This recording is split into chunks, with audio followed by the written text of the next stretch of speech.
આ સમય પહેલાંની વાત છે. એક નાનકડા ગામમાં રાઘવ નામનો એક ગરીબ પણ ખૂબ જ પ્રમાણિક કઠિયારો રહેતો હતો.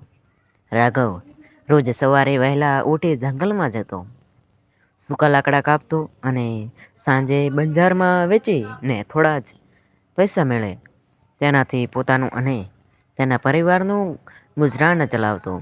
એક દિવસ જંગલમાં લાકડા કાપતી વખતે રાઘવની નજર એક ઘટાદાર વૃક્ષની નીચે પડેલી એક જૂની પોટલી પર પડી.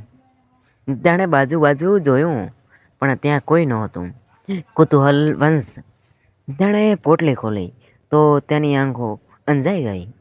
એક પોટલી સોના મહોરથી ભરેલી હતી. રાઘવ ક્ષણભર માટે તો સ્તબ્ધ થઈ ગયો. તેના મનમાં વિચાર આવ્યો, જો હું આ સોના મહોરો ઘરે લઈ જાઉં તો મારે ક્યારેય મહેનત નહીં કરવી પડે. મારું ઘર મહેલ જેવું બની જશે. પણ બીજી જ પળે તેના મનમાં ખૂણેથી અવાજ આવ્યો, રાઘવ, આ તારી મહેનતની કમાણી નથી. જેનું આ ધન છે તે અત્યારે કેટલો દુઃખી હશે. રાઘવ એ પોટલી લઈને ગામના મુખી પાસે ગયો. મુખીએ આખા ગામમાં ઢંઢેરો પીટાવ્યો કે જેની સોના મહોરની પોટલી ખોવાઈ હોય તે પુરાવા સાથે આવીને લઈ જાય. થોડી વારમાં ગામનો સૌથી લોભી સાહુકાર હરખચંદ દોડતો આવ્યો. તેણે જોયું કે પોટલીમાં 50 સોના મહોરો હતી. લોભી સાહુકારે વધુ પડાવવાની ઈચ્છા થઈ. તેણે પોટલી તપાસીને નાટક શરૂ કર્યું. અરે, આમાં તો 1000 સોના મહોરો હતી, પણ અત્યારે તો ફક્ત 50 જ છે. આ કઠિયારાએ બાકીની 50 ચોરી લીધી લાગે છે. રાઘવ ગભરાઈ ગયો. તેણે હાથ જોડીને કહ્યું, શેઠ, મેં પોટલી ખોલીને જોયું. જરૂર હતી, પણ મેં એક પળ સિક્કો લીધો નથી. પણ સાહુકાર માનવા તૈયાર નહોતો. મામલો ગામના ન્યાયાધીશ પાસે પહોંચ્યો. ન્યાયાધીશ ખૂબ જ બુદ્ધિશાળી હતા.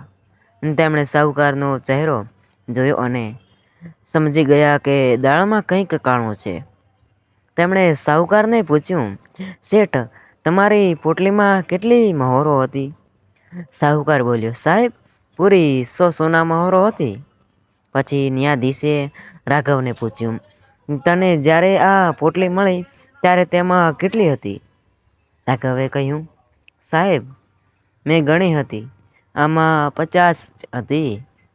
ન્યાયાધીશે સ્મિત કર્યું અને ચુકાદો આપ્યો, શેઠ, જો તમારી પોટલીમાં 100 મહોરો હતી અને આ પોટલીમાં ફક્ત 50 જ છે, તો એનો અર્થ એ થયો કે આ પોટલી તમારી નથી, કોઈ બીજાની હશે. એટલે આ 50 મહોરોવાળી પોટલી અત્યારે સરકારી ખજાનામાં જશે અને જેણે આ શોધી છે તેવા પ્રમાણિક રાઘવને ઇનામ તરીકે આપવામાં આવશે. તમારી 100 મહોરોવાળી પોટલી જ્યારે મળે ત્યારે લઈ જજો. સાહુકાર તો ફાટી આંખો જોતો જ રહી ગયો. પોતાના જ જૂઠાણમાં તે ફસાઈ ગયો હતો. તેણે માફી માંગી, પણ ન્યાયાધીશે તેને દંડ કર્યો અને રાઘવની પ્રમાણિકતા વખાણ કર્યા.